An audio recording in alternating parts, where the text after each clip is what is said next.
One Wish for Anal, Anal Lovers 13, Anal Sex Virgin Erotica. Copyright 2022 by Kimmy Welsh. Written by Kimmy Welsh. Narrated by Talula Rouge. One Wish for Anal, Anal Lovers 13. The carnival was a place I went to every time it came to town.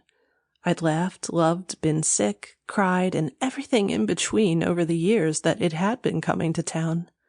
I liked the danger of the rickety rides and the buzz that the place created.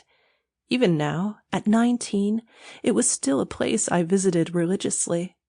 I wondered if I'd ever grow too old to enjoy it. Looking at Mr. Connors, the answer was a definite no. He was in his mid-40s, and he screamed and laughed with the best of them. He used to tutor me after school, and we became good friends despite a pretty awkward age gap of around 26 years. I don't know, we just clicked, and we'd stayed in touch because of it.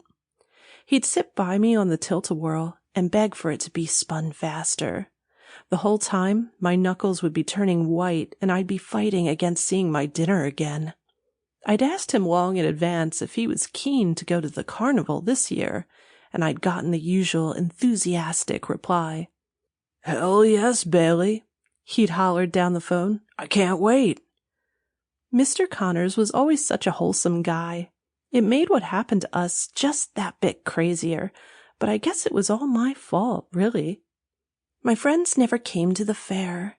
They were all too sensitive to the rides. The one time I can remember them coming, they'd spent most of the evening complaining, voguing, and puking, and it had really ruined my night. So now Mr. Connors and I went together without them, and that was fine with me. Mr. Connors was one of the most careful guys I'd ever met. The fair was there, he really let his hair down, but he still made sure he didn't have too many sugary drinks or eat too much. He was like an adult nerd, and I loved him for it. He had a real Clark Kent kind of way about him. He was handsome, but it seemed like he did his best to hide it.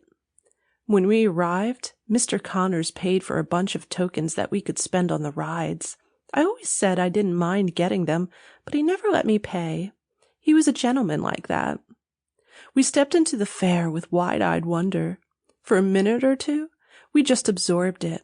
It might be hard to explain it to someone else, but there was something infectious about it for Mr. Connors and me. It was like it was the great leveler, you know. At the fair, everyone can be a big kid again. "This one first," I cried, pointing. Sample complete. Ready to continue?